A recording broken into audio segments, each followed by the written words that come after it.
What's going on today, Gacha Gang? Is Kawaii50 here again with, of course, another Gacha video, and this is a first impressions for Overlord Mass of the Dead. Brand new game, first game I've seen here from the Overlord property, which, honestly, I freaking love Overlord, and here we go, gang. Here we go. So, Overlord, Mass for the Dead, your own general Overlord Gacha thing. You can let's take a look at my team. It's got all you know, the good characters here. You can see there Albedo, best waifu.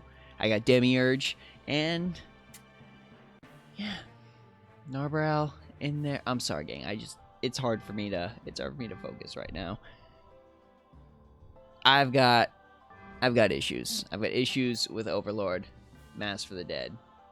Quite a lot of them. So, you can see here, there's the story. I'm not that far because I'm just so frustrated and tired. I'm very, very tired. Let's see what a story battle looks like. And this is one of my biggest issues for Overlord Mass for the Dead. You know, the anime looked great. Anime had some massively explosive battles. Einzelgaun versus Shaltir. I still routinely watch that to this day. And look at this. This is what a fight looks like in Overlord Mass for the Dead. And that's it. This is literally it. This is how the game looks. This feels... Can you tell I'm a little bit angry, gang? Can you tell I'm a little bit ranty, a little bit angry? This is...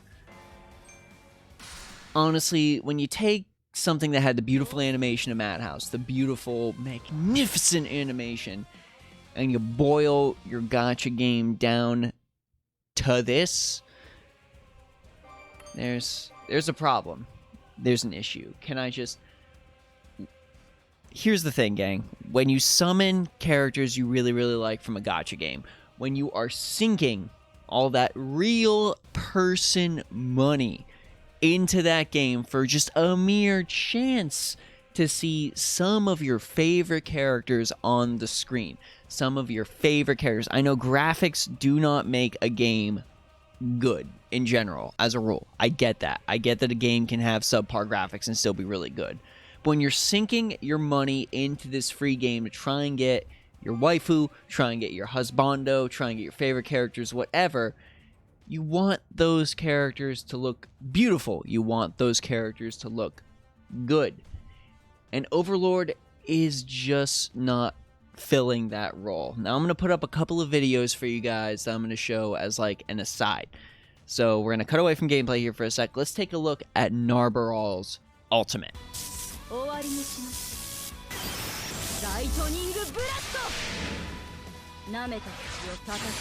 Alright, so that was Narbaral's ultimate. Reminder, this game came out in 2019 originally. Now I'm going to show you guys a couple of other games, gacha games that I play specifically to show you kind of just the disparity between them when it comes to these animations. Let's take a look at, of course, Titan Fate Grand Order with an ultimate.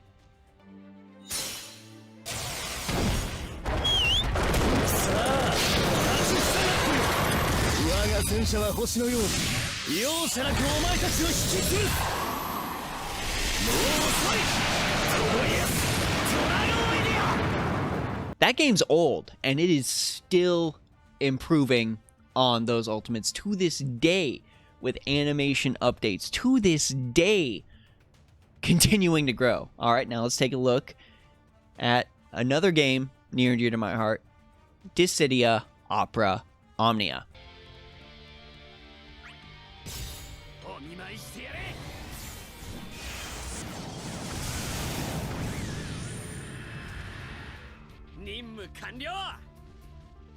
Now we've got the same sort of tiny altered character models, but you can see here that that beautiful love and care put into each of those characters to make the game feel really, really authentic and true to the Final Fantasy property. And now, of course, let's take a look at one of the biggest titans of mobile gaming right now, 7 Deadly Sins.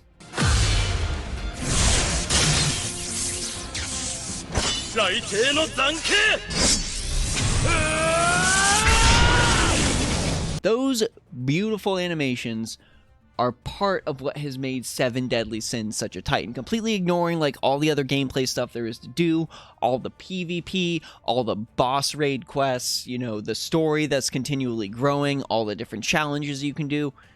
Just how the game looked by virtue alone and how it was presented to people, how presented the Seven Deadly Sins, especially after the last anime, was not very good.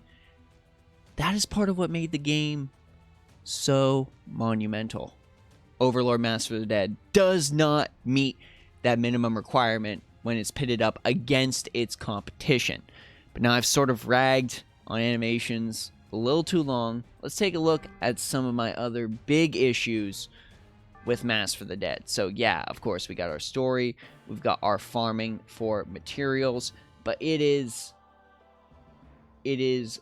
the spending and the summoning gang that is really, really hurting me with this game. So let's take a look at, say, a general summon banner. Now, one thing I will say about Overlord Master of the Dead is that the gacha rates aren't super, super bad compared to other gacha games. Yes, I will say straight up, you do have equipment cards in the pool in addition to your characters.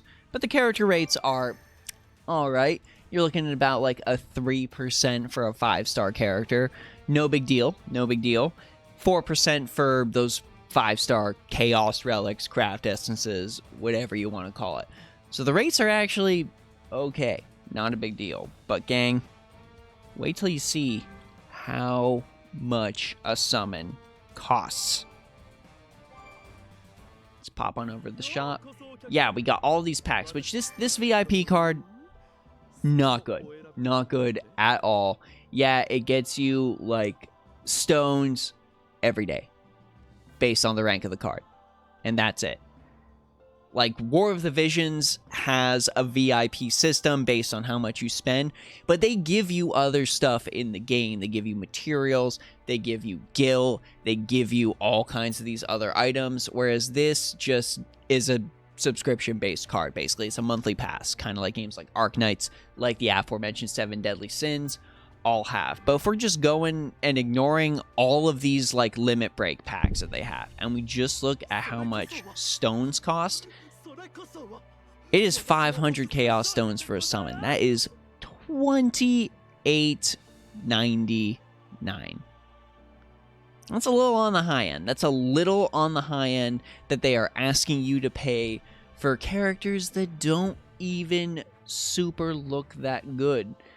And I mean, yeah, if your game is gonna have like bare bones turn-based gameplay, I have nothing wrong with turn-based gameplay. That's fine. But if you're doing turn-based gameplay in this day and age, you've gotta make it look good. I know it seems like I am just super, super hung up on the visuals, but when combat is like a core tenet of your game, if you're not gonna make it super deep and complex gameplay-wise, like say War of the Visions does, you gotta at least make it look good like other games do. And Overlord does not do that. Look, you can poke on your characters to sort of talk to them. They kind of got that live 2D aspect, but it is like the bare minimum live 2D aspect. And that's it. I talk to my character. That's all. I'm going to talk to Narbaral. That's it.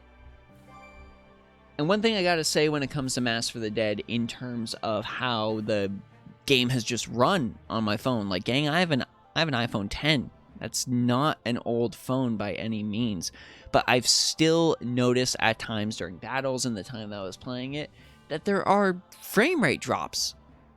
And that's an optimization thing. That's not me just trying to play this game on a potato phone. I don't have a potato phone. That's just an optimization thing. So, honestly, what little bit you saw from the gameplay for Overlord Master of the Dead, that's it. That is the whole game. I legitimately cannot even recommend this to Overlord fans. As an Overlord fan, this game just feels like a bare minimum soulless cash grab made by people who I don't even feel like looked at the anime and saw the visual spectacle and splendor that made the anime so great. Overlord Mask for the Dead, hard pass for me. Save your money, spend it on other gacha games down the line. Spend it on, Sino Alice is actually coming out, and that's made by Yoko Taro, and the man's genius. Maybe just wait for that. Anyways, this is Kawaii50. That's my first impressions of Overlord, Mask for the Dead. My disappointment is immeasurable, and my day is ruined.